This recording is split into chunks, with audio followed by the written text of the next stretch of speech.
it is week 2 of our planting and starting our seedlings indoors.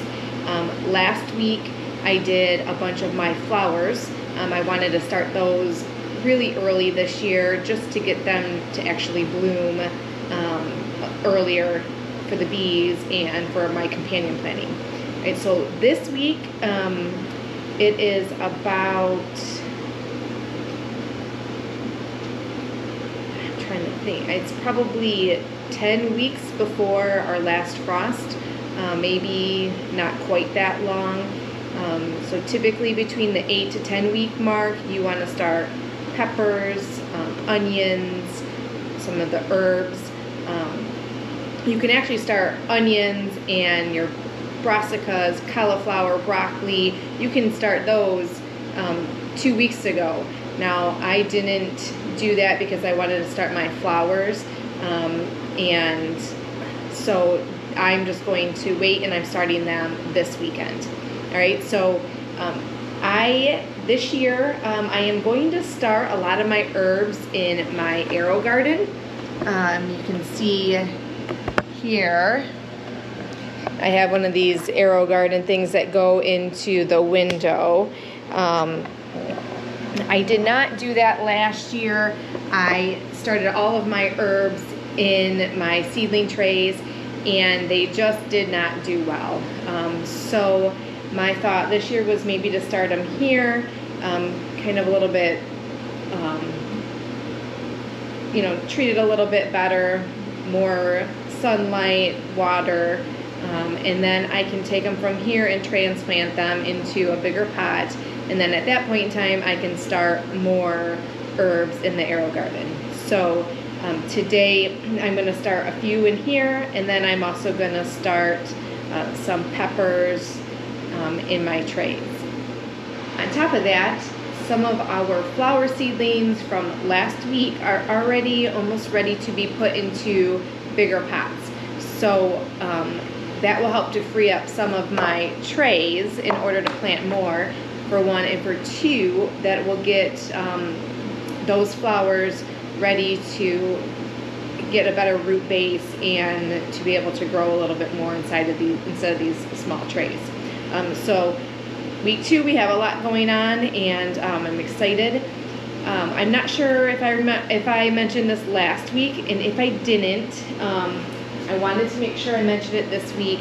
If you don't have a little journal or something to write down what to do, when to do it every year, I highly suggest doing it. The only reason why I do it, last year I sat down and I wrote down when I could start each seed. So at 10 weeks you can start your peppers, any type of peppers, celery, onions, scallions. At 8 weeks you start your tomatoes. And borage. 4 weeks you can start like your zucchini, cucumber. Now this isn't just, this isn't like a yes, you have to go buy it. It's a guideline. And I took these off of all of the packets of seeds that I had, and I wrote down when I could start them. To me, it was a lot easier just to put it in a book or in a place where I could just every year look at it and go, okay, what can I start this week? Now, this year I'm going to change it up a little bit to what I did. So I'm going to put in here that I started my all my flower seeds at 12 weeks. I'm going to put that I started my pepper seeds at the 11 week mark, 10 week mark, and then I'm also going to document that I could, if I wanted to, start my celery, onions, broccoli with my flowers at 12 or even 14 weeks. I didn't do that, but I'm going to write it down for next year so that next year I can remember to do it. So just a little side note, if you don't have that, I find it super helpful in just pulling it out from the journal every year and saying, all right, what can I plant every week, instead of having to look on the back of the packets every single year. So, all right, so we're going to get started with our Aerogarden first. I'm just going to get my seeds ready and all the pods and start the Aerogarden planting. All right, so I have this ready here. I have my little containers I have 12 slots in mine, so there's 12 of them to kind of just pop right in here, super easy. I always add the water after I get it in there. And then here's the little pods. You just can buy them in a big bulk. They go in there as well. Now, you could get them wet ahead of time, but the water that's going to go in the bottom will soak it up pretty good. So I tend to just kind of add it. These ones are a little bit smaller than the ones I had last time. But to start, I'm going to start my celery, and I'm going to start some onions, or scallions, I should say. These tend to take a lot longer to grow and are more difficult, so I wanted to get them started right away. Now I only have, would only make 6 of each, so I'm going to start with 6 of each, and then hopefully I can, if they grow well, I can transplant them and then do another 6 of each. I may also just put a couple of these into a seedling tray and see where I can get, and just kind of know that I have to be patient with them. All right, so typically with these, you want to put a couple seeds in each one. Now, sometimes they say to soak the seeds ahead of time, but I'm just going to put them right in today. Celery seeds are so small.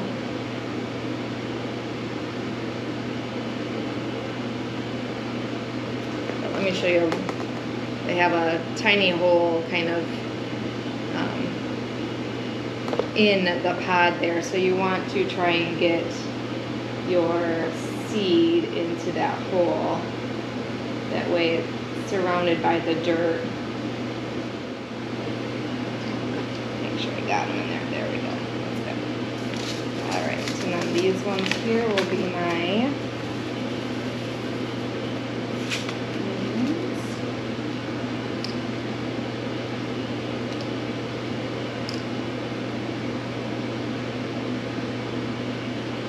I guess I should have waited to put them in there until I put the seeds in, but well.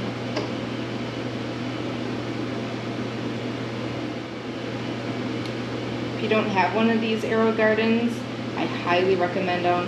I like them because you can grow your herbs all winter long, and it's super nice to have fresh herbs for cooking. I don't use it all the time by any means, but it is really nice to have. All right, so I've got my seeds in here.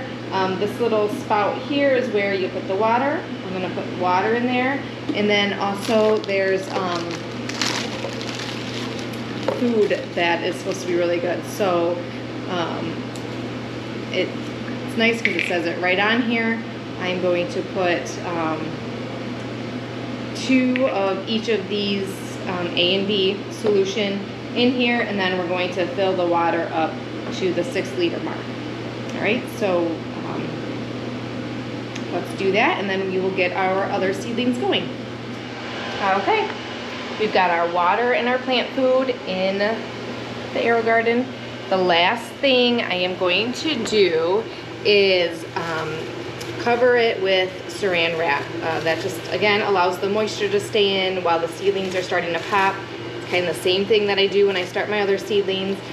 They sell little cups and caps for these things to put on them.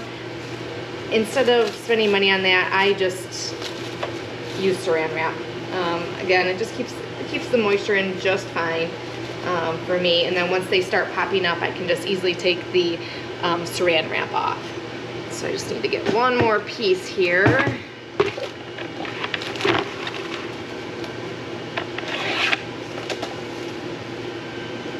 Okay. All right, and so then I'm gonna kind of come up and set it in my window here. It's a place I like to have it.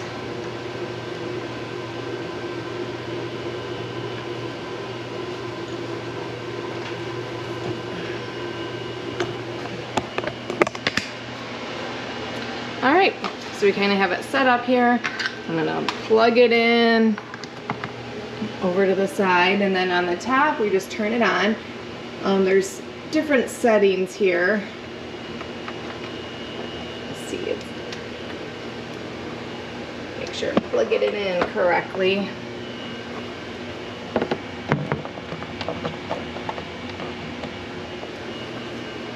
There we go. Now we're talking here. So there's fan and water, there's a vegetable, and there's flowers and fruits. So I'm gonna do a vegetable one.